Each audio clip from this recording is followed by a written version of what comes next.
नाज़रीन ग्रामी, बस पहाड़ी इलाके से गुजर रही थी।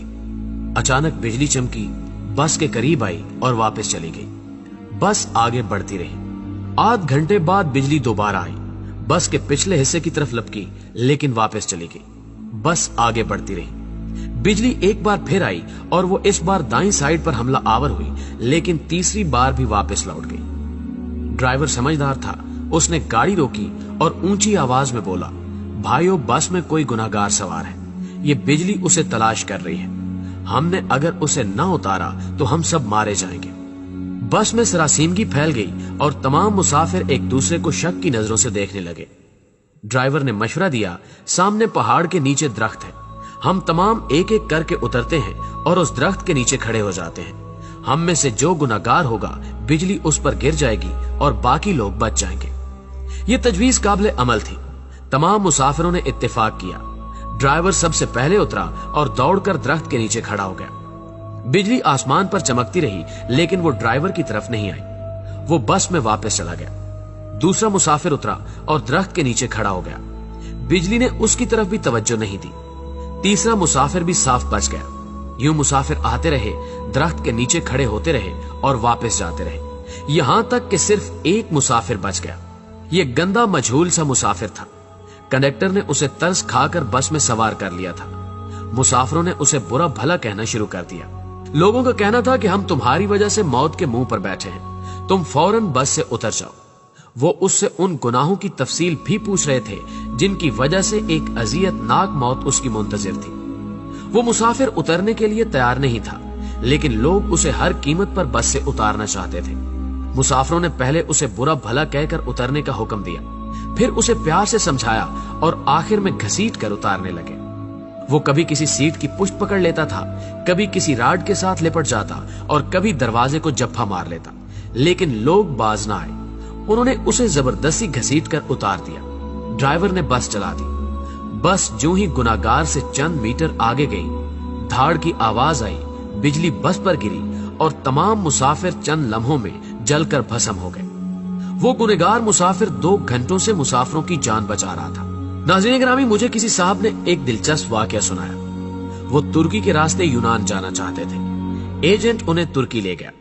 ये अजमेर शहर से दूसरे लोगों के साथ बर्फबारी का इंतजार करने लगे। सर्दियां यूरोप में दाखिले का बेहतरीन वक्त होता था। बर्फ की वजह से सिक्योरिटी एहलकार मोर्चों में दुबक जाते थे। बॉर्डर पर गश्त रुक जाता था और एजेंट लोगों को कश्तियों में सवार करते थे और उन्हें यूनान के किसी साहिल पर उतार देते थे। ये एजेंटों की आम प्रैक्टिस थी। उन साहब ने बताया कि हम तुर्की में एजेंट के डेरे पर पड़े थे।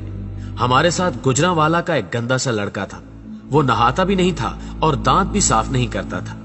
उससे खौफनाक बू आती थी। तमाम लोग उससे परहेज करते थे।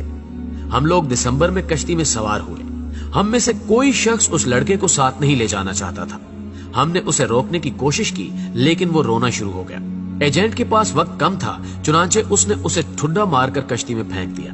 कश्ती जब यूनान की हदूद में दाखिल हुई तो कोस्ट गार्ड एक्टिव थे। यूनान को शायद हमारी कश्ती की मुखबरी हो गई थी। एजेंट ने मुख्तलिफ रास्तों से यूनान में दाखिल होने की कोशिश की, मगर हर रास्ते पर कोस्ट गार्ड थे। इस दौरान उस लड़के की तबीयत खराब हो गई। वो उल्टियां करने लगा। हमने एजेंट से एहतजाज शुरू कर दिया। एजेंट टेंशन में था, उसे गुस्सा आ गया। उसने 2 लड़कों की मदद ली और उसे उठाकर यख पानी में फेंक दिया। वो बेचारा डुबकियां खाने लगा।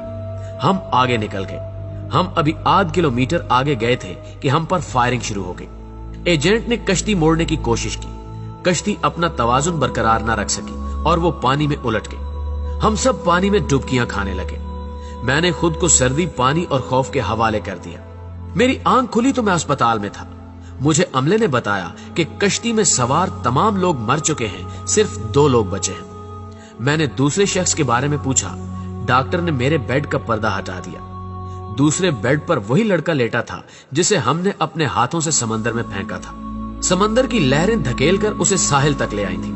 मुझे कोस्ट गार्ड ने बचा लिया था, जबकि बाकी लोग गोलियों का निशाना बन गए या फिर सर्दी से ठिठर कर मर चुके थे। मैं 15 दिन अस्पताल में रहा। मैं इस दौरान ये सोचता रहा कि मैं क्यों बच गया। मुझे कोई जवाब नहीं सूझता था।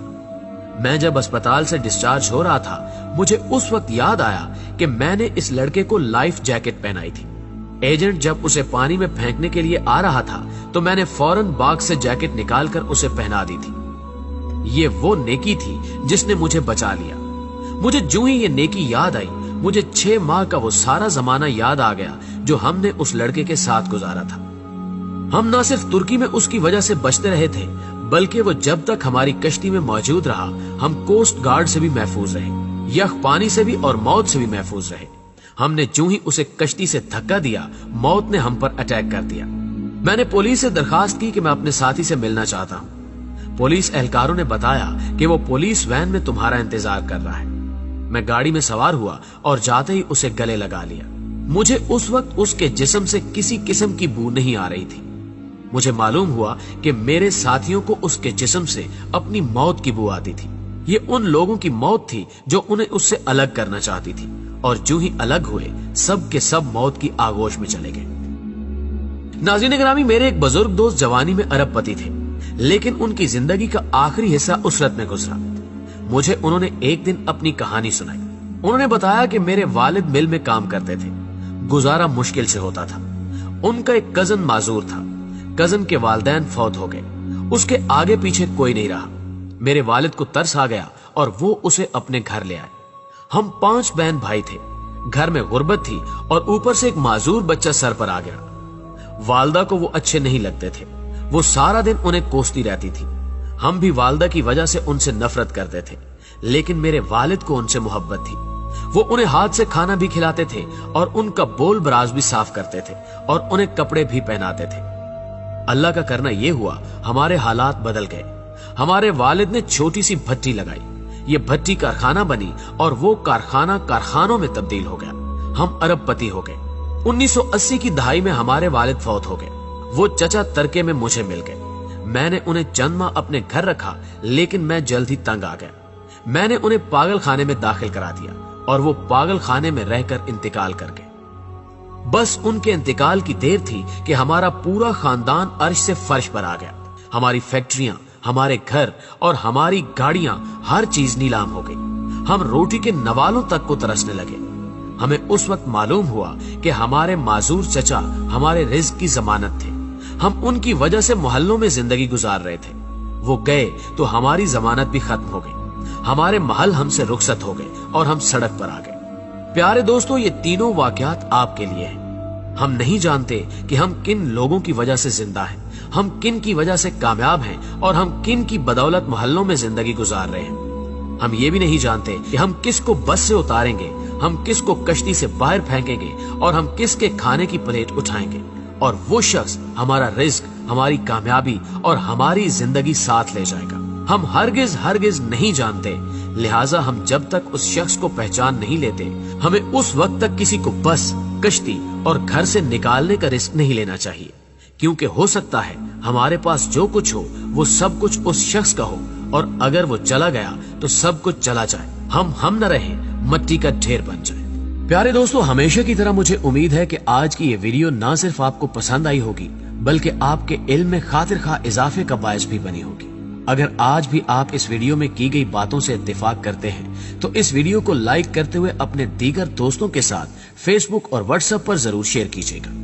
न्यूज चैनल पर नए आने वाले दोस्तों से गुजारिश है, अगर उन्होंने अभी तक हमारा चैनल सब्सक्राइब नहीं किया तो इसको सब्सक्राइब करते हुए साथ मौजूद घंटी के बटन को भी दबा दें, ताकि हर नई आने वाली वीडियो की नोटिफिकेशन आप तक बाकायदगी के साथ पहुंचती रहे। दोस्तों, आज की वीडियो में बस इतना ही। जल्दी हाजिर होते हैं एक नई मालूमाती, इल्मी और इंटरेस्टिंग वीडियो के साथ। तब तक के लिए अपना ढेर सारा ख्याल रखिएगा। अल्लाह हाफिज।